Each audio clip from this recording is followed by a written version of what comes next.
হরে কৃষ্ণ। রাধে রাধে বন্ধুরা, কেমন আছো? আশা করছি সকলেই খুব ভালো আছো। নয়ের মণির সেবা চ্যানেলে তোমাদের সকলকে জানাই শুভেচ্ছা, আন্তরিক ভালোবাসা। তো তোমরা দেখেছো, কয়েকদিন আগে আমরা মায়াপুরে গিয়েছিলাম আর গোপাল সোনাকে ওর পিসিমণির কাছে রেখে এসেছিলাম।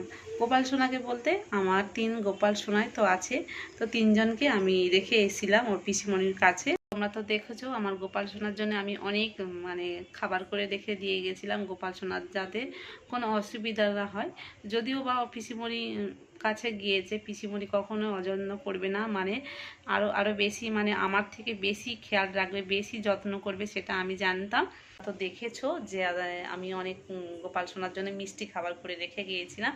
আর আমি মাত্র 3 দিনের জন্য যাব বলে সেই ভেবে ওদেরকে যেমন যেমন যা যা লাগে সেরকম দিয়েছিলাম।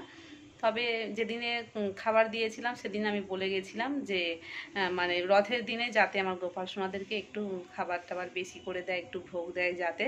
আর সেই প্রসাদ যেন সবাইকে একটু দেওয়া হয়, আমার বাড়ির পরিবারের সবার, শ্বশুর শাশুড়ি মা আছে, তারপরে যা ভাসুরিরা, তাদের জায়ের ছেলে মেয়ে, সবাইকে আমি একটু করে প্রসাদ দিতে বলেছিলাম। আমার গোপাল সোনার প্রসাদ সবাই যেন একটু পায়। তো সেই ভেবে আমি ওর পিসিমণিকে বলে গিয়েছিলাম। তো আমি রথের 2 দিন আগেই আমি চলে গিয়েছিলাম। 2 দিন আগে বলতে রথের আমরা গিয়েছিলাম শনিবার দিন, রথ ছিল রবিবার দিন। তো শুক্রবার দিন বিকালবেলা ওর পিসিমণির কাছে দিয়ে আসা হয়েছে। শুক্রবার দিয়ে গিয়ে আমরা শনিবার ভোর রাত্রে আমরা বার হয়েছি। আর সত্যি বলতে মায়াপুরে ওখানে গিয়ে তো প্রচণ্ড ভিড় ভাট্টার মধ্যে আমাদের সময় প্রচুর জার্নি করতে হয়েছে আর খুব কষ্ট হয়েছিল, যার জন্য কিন্তু আমার গোপাল সোনার আমি খোঁজ নিতে পারিনি ওর পিসিমণির কাছে। তো একদিন পরে আমি ফোন করেছিলাম রথের দিনে, তো তখন ওর পিসিমণি ফোন তোলেনে। তো তার কিছুক্ষণ পরে ফোন ওর বাবা করেছিল। তো সেখানে যা ঘটনা শুনলাম, শুনে তো আমার গায়ের লোম পুরো খাড়া হয়ে উঠেছে। আর এতটাই আনন্দ হচ্ছিল, শুনতেও অবাক লাগছিল, তোমরাও শুনলেও আশ্চর্য হয়ে যাবে যে এটাও কি সত্যি হতে পারে কখনো। তো রথের দিনে ওর পিসিমণিও অনেক কিছু জোগাড় করেছিল, ফল টল, ওগুলো তো আমি দিয়ে যাইনি। আমি শুধু মিষ্টি খাবারটা আমি যেটা বানিয়েছিলাম নিজে হাতে সেগুলোই করে দিয়েছি। বাদ বাকি ওর পিসিমণি যেমন জোগাড় করেছিল সেগুলো তো আমি জানি না কি কি দিয়েছে, ফল টল আরও যাবতীয় যা যা লাগে সেগুলো কিনে, বিশেষ করে ওই দিনে তো রথযাত্রা, ভগবান জগন্নাথ দেবের। তো সেই দিনে যা যা ফল টল লাগে ওর পিসিমণি সব সাজিয়ে প্রসাদ দিয়েছিল, সব কিছু সাজিয়ে গোপাল সোনার কাছে দিয়েছিল।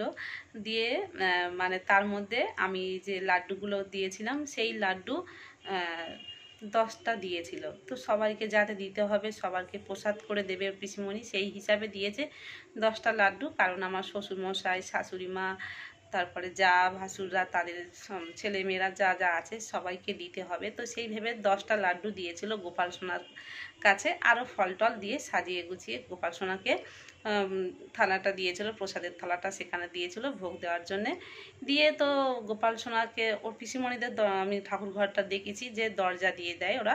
আমার যেরকম খোলামেলা, আমার তো দরজা নেই ঠাকুর ঘরে, এমনি সিঁড়ির কাছে তোমরা তো দেখেছো। তবে ওর পিসিমণিদের সবসময় দরজাটা বন্ধ থাকে, কারণ আমি যখন গোপালকে দিতে যাই তখন দেখেছিলাম গোপালকে যখন আমি বসিয়ে রেখে আসি ওর পিসিমণি ফ্যানটা চালিয়ে আবার দরজাটা বন্ধ করে দিয়েছে। তার কিছুক্ষণ পর যখন ওর পিসিমণি প্রসাদের থালাটা যখন বাইরে নিয়ে এসে যখন লাড্ডুগুলো দেখছে তার মধ্যে দেখে 5টা লাড্ডু কম পড়ছে। তো তখন ওর পিসিমণি অনেকক্ষণ হয়তো খোঁজাখুঁজি করেছে, খোঁজাখুঁজি করছে, তবু পাচ্ছে না। তো 5টা লাড্ডু একসঙ্গে পাওয়া যাচ্ছে না। তো এটাই আশ্চর্য, তোমরা ভেবে দেখো যে একটা মানুষের ভুল হতে পারে, একটা লাড্ডু হয়তো কম করে গুলিয়ে যেতে পারে, 10টার জায়গায় হয়তো 9টা হতে পারে বা 8টা হতে পারে, ভুল হতে পারে, গোনার হয়তো ভুল হতে পারে। কিন্তু একসঙ্গে 5টা লাড্ডু কি কেউ গুনতে ভুল করতে পারে? আবার যদিও বা কেউ হয়তো সেখান থেকে তুলে খেলো বা অন্য ইঁদুর টিঁদুরে হোক নিয়ে গেল, সেখানে কিন্তু একটা প্রসাদের থালা যে যখন সাজাবে তখন কিন্তু উলটপালট হয়ে থাকবে, আর বোঝাও যাবে যে এখানে নিশ্চয়ই কেউ কিছু করেছে। তো সেই রকমভাবে ওর পিসিমণি কিন্তু কিছুই বুঝতে পারে না, ওর পিসিমণি ধরতেই পারে না যে এর মধ্যে 5টা লাড্ডু কম আছে। প্রসাদ তুলে এনে যে খুঁজছে যে আর 5টা লাড্ডু কম পড়েছে।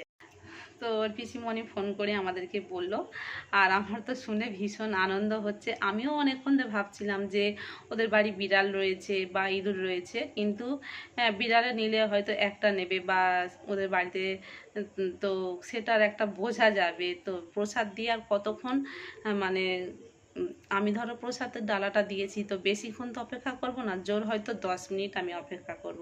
তার মধ্যে কি করে 5টা লাড্ডু মানে পাওয়া যাবে না। তো এই হচ্ছে আশ্চর্য বিষয়। তো ওর পিসিমণি তো অবাক হয়ে গেছে, আর আমাদেরকে ফোন করেও বলছিল যে গোপাল সোনা 5টা লাড্ডু খেয়ে নিয়েছে।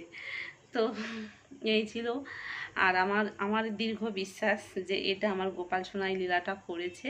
কারণ অনেকে হয়তো আমার সঙ্গে আমার গোপাল সোনা যা যা লীলা করে সেগুলো হয়তো অনেকেই হয়তো বলি, সেগুলো হয়তো বিশ্বাস করবে না যে এটা হতে পারে না, বা এটা আমি হয়তো বানিয়ে বানিয়ে বলছি। কিন্তু সেটা আজকে আমার গোপাল সোনা ওর পিসিমণির কাছে গিয়ে সেটা প্রমাণ করিয়ে দিল।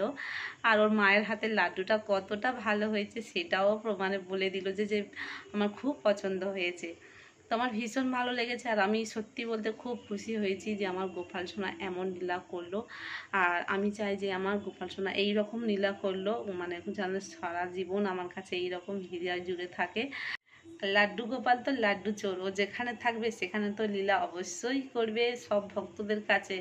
অন্তর থেকে আমরা যদি বিশ্বাস করি যে হ্যাঁ আমার গোপাল সোনা আমার কাছে, ছোট্ট সোনা ভগবান আমার কাছে বিরাজমান করছে, ভগবান কিন্তু একদিন না একদিন কিন্তু অবশ্যই তার লীলা বা সে যে বিরাজমান করছে অবশ্যই কিন্তু সেই সংকেত আমরা পাবো, অবশ্যই সংকেত আমরা পেয়ে যাব। তবে বিশ্বাসটা অবশ্যই রাখতে হবে।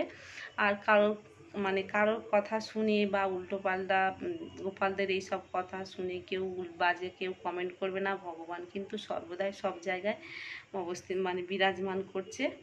তো এই ছিল আমার গোপাল সোনার কাহিনী। পিসির বাড়িতে গিয়ে লাড্ডু খেয়েছে, 5টা লাড্ডু। তো একসঙ্গে 5টা লাড্ডু গোপাল সোনা খেয়ে নিল। আশ্চর্য বিষয় না বলো? তো কোথায় গেল লাড্ডুটা, তারা কিন্তু কেউ খুঁজে পায়নি, তার হদিস কিন্তু কেউ পায়নি। তো আমরাও সারাক্ষণ মায়াপুরে গিয়ে ভাবছিলাম যে হ্যাঁ লাড্ডুটা যেতে পারবে কোথায়। একটা লাড্ডু হলে, দুটো লাড্ডু হলে বিষয়টা আলাদা, 5টা লাড্ডু।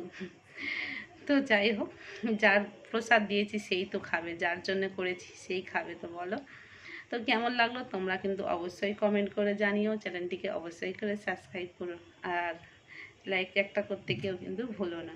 রাধে রাধে, হরি বল।